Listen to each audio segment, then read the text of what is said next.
فرماتے ہیں۔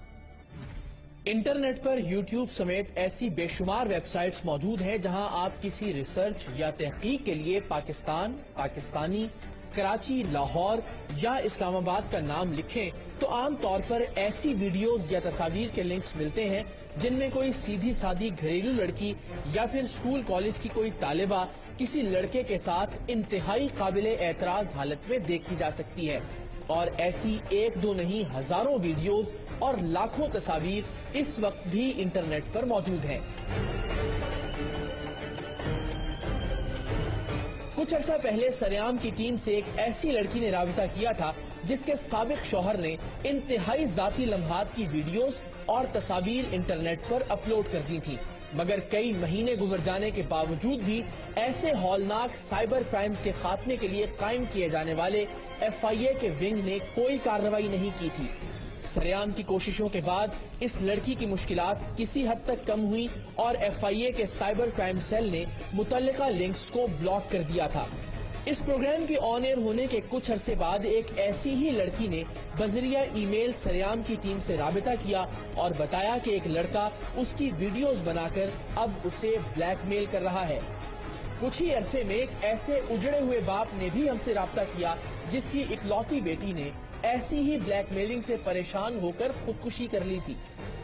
اس پروگرام کو ریکارڈ اور آن ایئر کرنے کا فیصلہ ہم نے ایک ایسے وقت میں کیا ہے جب ایسی ویڈیوز کا ایک بڑا سورس یعنی یوٹیوب بلاک ہے، تاکہ کم سے کم لوگوں کی رسائی ان ویڈیوز تک ہو اور ایسی ہولناک صورتحال سے بچنے کے لیے پیغام بھی نئی نسل اور خاص طور پر لڑکیوں تک منتقل ہو جائے۔ اس پروگرام کے مہمانوں میں وہ لڑکی بھی شامل ہے جو اپنے سابقہ بوائے فرینڈ کے ہاتھوں بلیک میل ہو رہی ہے، اور وہ باپ بھی جس کی بیٹی ایسی ہی بلیک میلنگ کے ہاتھوں اپنی جان سے چلی گئی ہے۔ یہ دونوں اپنی رضامندی سے پروگرام میں تشریف لائے ہیں، مگر ہم ازراہ احتیاط ان دونوں کے فرضی نام بتائیں گے اور دونوں کے چہرے بھی پوشیدہ رکھ رہے ہیں، کیونکہ مقصد ان کی عزتیں اچھالنا نہیں بلکہ بہت سی عزتیں بچانا ہے۔ بدقسمتی سے ایسی بیشتر ویڈیوز میں بآسانی اندازہ لگایا جا سکتا ہے کہ جب ریکارڈنگ کی جا رہی تھی تو یہ بات لڑکی کے علم میں تھی اور ایسا اس کی رضامندی سے ہو رہا تھا، لیکن جب بعد ازاں کسی بات پر جھگڑا یا علیحدگی ہوئی تو لڑکے نے وہ ویڈیوز یا تصاویر انٹرنیٹ پر اپلوڈ کر دی۔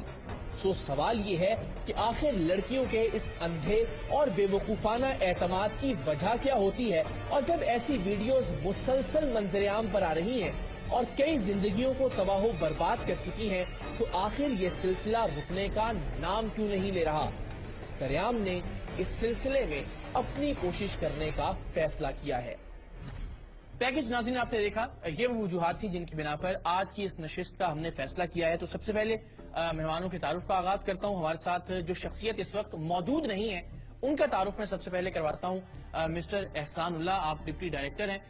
سائبر کرائم سیل کراچی کے، یعنی کراچی میں سائبر کرائم سیل FIA کو ہیڈ کرتے ہیں۔ انہیں مدعو کیا تھا اور انہوں نے حامی بھی بھری تھی تشریف لانے کی۔ ان کی موجودگی انتہائی ضروری تھی آج کے پروگرام میں، لیکن آخری وقت میں ان کا یہ کہنا تھا کہ انہیں غالباً وفاقی دارالحکومت سے اجازت میں کچھ دشواریاں ہیں ایک نیک کام اور ایک اچھا کام کرنے میں، تو اس بنا پر وہ تشریف نہیں لا سکے، لہٰذا ان کی نشست آج خالی ہے۔ اس وقت تشریف فرمائے اسٹوڈیوز میں ڈاکٹر رضوانہ زاہد صدیقی صاحبہ، آپ ماہر نفسیات ہیں، اور ہمارے ساتھ اس وقت موجود ہیں سمرا، اور ظاہر ایک فرضی نام ہے، ان کا اصل نام آپ جانتے ہیں کہ ہم آن ایئر نہیں بتا سکتے۔ ان سے جانیں گے کہ انہیں کن کن پریشانیوں سے، زندگی کے کن کن مصائب سے اور کن کن مراحل سے گزرنا پڑا، اور ان کے ہمراہ امتیاز الدین صاحب ہیں، اور یہ بھی ایک فرضی نام ہے، ظاہر ہے اصل نام ہم آن ایئر نہیں بتا سکتے۔ جو کہانی ہے ان کی، جو داستان ہے ان کی حفاظت کے پیش نظر، ان کی عزت کو مد نظر رکھتے ہوئے یہ دونوں شخصیات اپنی رضامندی سے اسٹوڈیوز میں تشریف لائی ہیں، اور انہوں نے ہم سے رابطہ کیا تھا مختلف اوقات میں، اور پھر ہم نے ان سے رابطہ کر کے انہیں زحمت دی ہے۔ تو آغاز کرتے ہیں سب سے پہلے سمرا آپ سے، اور میں بالکل یہ نہیں چاہوں گا کہ آپ سے میں یہ پوچھنا چاہوں کہ وہ کیا وقت تھا، اس میں آپ کس فیز سے گزری، آپ کیا فیل کر رہی تھیں؟ ایک لڑکی جو اس وقت گھر میں بیٹھ کر یہ پروگرام دیکھ رہی ہے، صرف اس انداز سے اپنی داستان آپ نے بتانی ہے کہ وہ محتاط ہو جائے آنے والے وقت میں۔ قرار بھائی، ہوا یہ تھا کہ میں فرسٹ ایئر میں ہوں، جب میں میٹرک میں تھی میری جو فرینڈ تھی اس کی کزن نے اس کے موبائل سے نمبر لے لیا میرا، اور مجھے کال کرنے لگا وہ۔ تو پہلے تو میں نے اس کا نام بتانا چاہیں گے آپ؟ ٹھیک ہے،